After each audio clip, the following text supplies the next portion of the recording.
नमस्कार. आजच्या व्हिडिओमध्ये मी तुम्हाला आषाढी एकादशीला सोन्यापेक्षाही मौल्यवान कोणत्या वस्तू घरी आणायच्या याबद्दलची संपूर्ण माहिती सांगणार आहे. पण त्याआधी तुम्ही चॅनलवरती नवीन असाल तर चॅनलला लाईक करा आणि सबस्क्राईब देखील करा. कमेंटमध्ये श्री स्वामी समर्थ किंवा ओम विठ्ठलाय नमा किंवा श्री विठ्ठल विठ्ठल जय हरी विठ्ठल लिहायला विसरू नका. येत्या शनिवारी म्हणजे 25 जुलैला आषाढी एकादशी आहे. या एकादशीच्या दिवशी जर आपण काही उपाय केले, काही सेवा केल्या तर त्या खूप म्हणजे खूप प्रभावी ठरतात.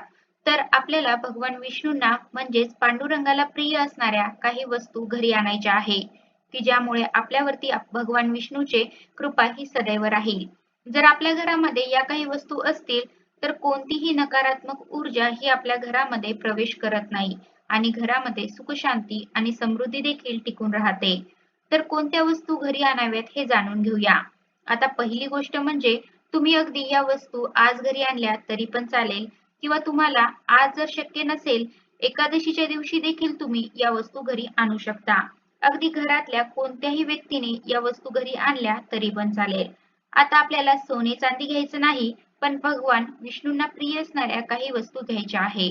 तुम्ही त्या सहजपणे घेऊ शकतात, पण त्या वस्तू आपल्या घरामध्ये असणे देखील तितकेच महत्त्वाचं आहे. यामुळे आपल्याला भगवान विष्णूंचा आशीर्वाद हा मिळत असतो. तर पहिली वस्तू आहे ती म्हणजे हरिपाठाचे पुस्तक.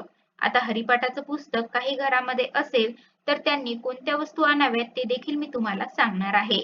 आता हे हरिपाठाचं पुस्तक तुम्हाला कुठेही पूजेचं साहित्य जिथं मिळतं तिथे मिळून जाईल. हे जर आपल्या घरामध्ये असेल तर आपण याचे वाचन करत असतो. एखादी वस्तू जर आपण घरामध्ये आणली तर तिचा वापर आपण करतोच.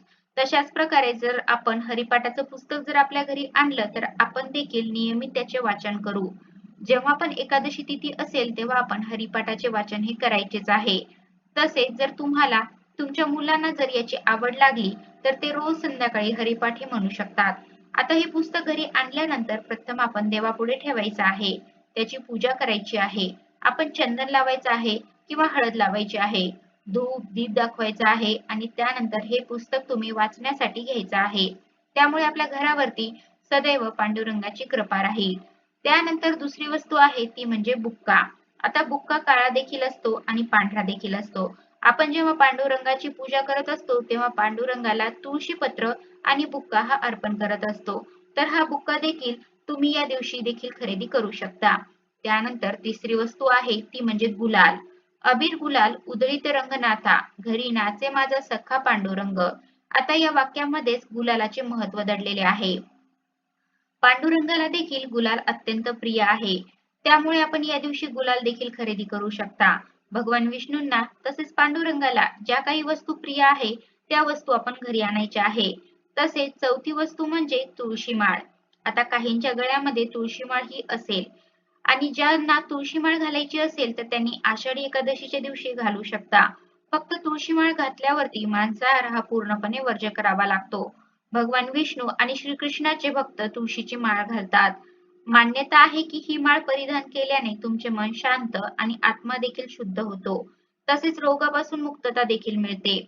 शास्त्राव्यतिरिक्त ज्योतिषातही तुळशीला खूप मानले जाते. ही माळ घालून भूत आणि गुरुग्रह मजबूत होतात. तुळशीची माळ परिधान केल्याने कोणत्याही वास्तूतील दोष दूर होतात. पौराणिक कथेनुसार तुळशीला वरदान आहे की भगवान विष्णू केवळ तुळशीची पाने अर्पण केलेले नैवेद्य स्वीकारतात. तसेच तशाच प्रकारे जे तुळशी माळ धारण करतात भगवान विष्णू त्या व्यक्तीला त्यांच्या आश्रयामध्ये घेतात. तुळशीची माळ घातल्याने माणसाला वैकुंठाची प्राप्ती होते. आता त्यानंतर आपण चंदन देखील या दिवशी खरेदी करू शकता. तसेच अष्टगंध देखील खरेदी करू शकता. जिथे पण पूजेचं साहित्य मिळतं तिथून तुम्ही या वस्तू सहजपणे खरेदी करू शकता. त्यानंतर आणखी एक वस्तू आहे ती म्हणजे टाळ. आपल्या वारकरी संप्रदायामध्ये टाळाला खूप महत्त्व आहे. अगदी तुमचे आजी आजोबा कोणी जर वारीला गेले असतील, पंढरपूरला गेले असतील तर त्यांना तुम्ही टाळ खरेदी करायला सांगा. टाळ आणायला सांगा आणि त्यानंतर तुम्ही ते टाळ घरामध्ये ठेवू शकता. आणि जेव्हा पण तुम्हाला हरिपाठ म्हणायचा असेल तेव्हा तुम्ही ते टाळ वापरू शकता. आता आपण या दिवशी बाळकृष्णासाठी किंवा भगवान विष्णूसाठी पिवळी वस्त्रे देखील खरेदी करू शकता. प्रत्येक घरामध्ये बाळकृष्णाची मूर्ती ही असतेच. आपली जशी दिवाळी असते तसेच देवांसाठी आषाढी एकादशी देखील खूप महत्त्वाची आहे. त्यामुळे आपण बाळकृष्णासाठी देखील नवीन वस्त्र जरूर घेऊन यावे आणि तुम्ही घेताना शक्यतो पिवळ्या किंवा लाल रंगाचे वस्त्रच घ्यावे. तसेच या दिवशी आपण पूजा आणि सेवा करत असतो तेव्हा देखील आपण पिवळ्या किंवा लाल रंगाचे वस्त्र परिधान करायचे आहे. हे भगवान विष्णूंना अत्यंत प्रिय आहे. तसेच तुमच्या घरामध्ये जर विठ्ठल रुक्मिणीची मूर्ती नसेल किंवा बाळकृष्णाची मूर्ती नसेल तर ती मूर्ती देखील तुम्ही आषाढी एकादशीच्या दिवशी घरी आणू शकता. आणल्यानंतर प्रथम आपण अभिषेक करायचा आहे आणि मूर्तीची प्राणप्रतिष्ठा करायची आहे. आपण मनापासून पूजा आणि सेवा करायची आहे. भगवान विष्णू तुमच्या आयुष्यामध्ये कधीच कसलीच कमतरता ही भासू देणार नाही.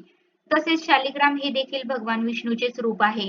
तुम्ही या दिवशी शालिग्राम आणला तर आपल्या घरामध्ये भगवान विष्णूंचा वास हा सदैव राहील व आपल्या घरामध्ये कधीच कसलीच कमतरताही भासणार नाही.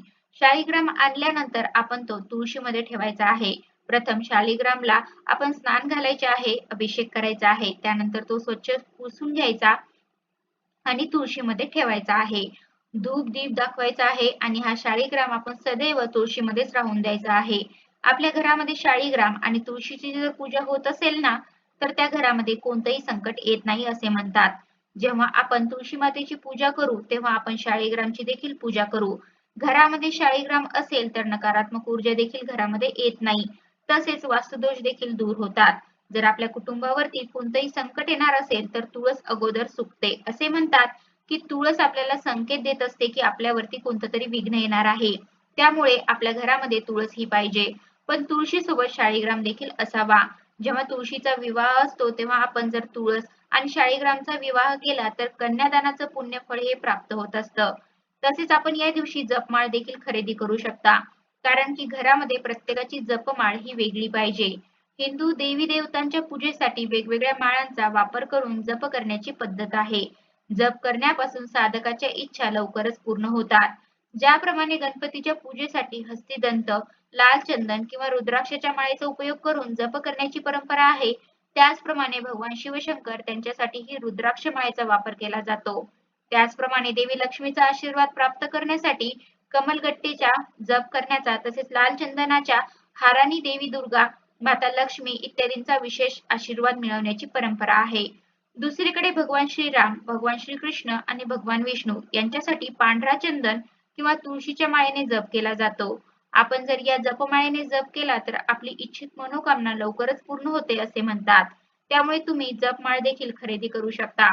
देवाच्या पूजेसाठी सर्व प्रकारच्या नियमांमध्ये जप करण्याची परंपरा प्राचीन काळापासून चालत आली आहे. सनातन परंपरेत साधारणतः 108 मणेची माळ महत्वाची असते. हिंदू धर्मात 108 ही संख्या चांगली संख्या मानली जाते. वेगवेगळ्या प्रकारची झाडे आणि रत्ने जोडलेली माळ विशिष्ट ग्रह आणि देवतांशी संबंधित असते. त्यानंतर आता आपण शेवटची वस्तू घरी आणू शकतो ती म्हणजे मातीची चूल.